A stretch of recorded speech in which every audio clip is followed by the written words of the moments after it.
এখন তৃণমূল ঝড়। সেই ঝড়ের প্রভাব পড়ল হাড়োয়া বিধানসভার উপনির্বাচনে। সদ্য প্রয়াত হাড়োয়ার প্রাক্তন বিধায়ক হাজী নুরুল ইসলামের মৃত্যুর পর তার ছেলে রবিউল ইসলামকে প্রার্থী করে তৃণমূল। হাজী নুরুল ইসলামের ছেলেকে প্রার্থী করে বাজিমাত করল তৃণমূল। গণনার শুরুর প্রথম থেকেই বিশাল অঙ্কের ভোটে এগিয়ে থাকার পর বাবা হাজী নুরুল ইসলামের 2021 সালের রেকর্ড ছাপিয়ে 1,31,388 ভোটের ব্যবধানে জিতল তৃণমূল প্রার্থী রবিউল ইসলাম। 2021 সালের বিধানসভা ভোটে হাজী নুরুল জিতেছিলেন 1,11,000 ভোটে। যদিও বা এই নির্বাচনে দ্বিতীয় পজিশনে রয়েছেন আইএসএফ প্রার্থী পিয়ারুল ইসলাম এবং তৃতীয় পজিশনে আছেন বিজেপি প্রার্থী বিমল দাস।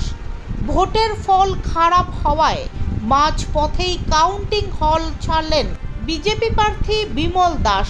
এই ফলের প্রভাব 2026-এর বিধানসভা নির্বাচনে পড়বে বলে বিস্ফোরক মন্তব্য বিজেপি প্রার্থীর।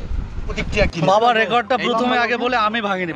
বাবার রেকর্ড এখানকার হাড়োয়ার মানুষ, হাড়োয়ার মানুষ রেকর্ড করে, আবার ওরা নিজেরাই ভাই, মানে তৃণমূল কংগ্রেস হাড়োয়ার মানুষ আমার বাবাকে রেকর্ড মার্জিনে করেছিলেন, আবার তারাই আজকে আবার রেকর্ড আর একটা রেকর্ড করলেন। প্রথম প্রায়োরিটি আমাদের উন্নয়ন থাকবে, মানুষের সাথে থাকা, মানুষকে পরিষেবা দেওয়া।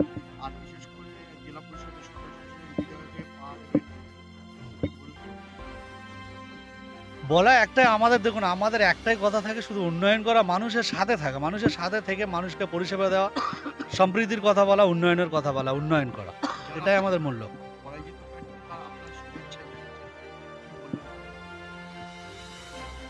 শুধু একটাই কথা বলবো, ওনাদের শুভ বুদ্ধি উদয় হোক।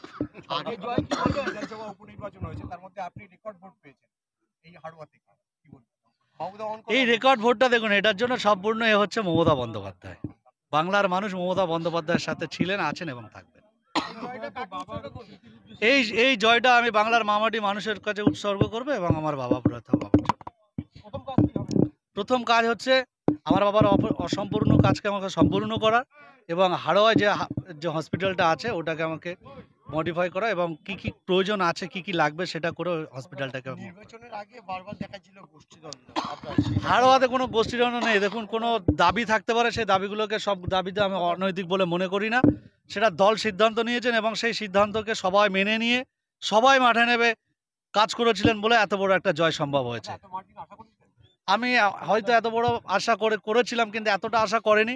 কিন্তু আমরা যেটা বলার বক্তব্য হচ্ছে, আপনারা দেখছেন যে আজিকর কাণ্ড নিয়ে যেভাবে রাজনৈতিক দলগুলো তাদের রাজনৈতিক স্বার্থ চরিতার্থ করার জন্য নেত্রী মমতা বন্দ্যোপাধ্যায় এবং আমার নেতা অভিষেক বন্দ্যোপাধ্যায়কে যেভাবে কুরুচিকর কথা বলছেন, কালিমালিপ্ত করার চেষ্টা করছেন, তার বিরুদ্ধে বাংলার মামাটি মানুষ এই রায় দিয়েছে।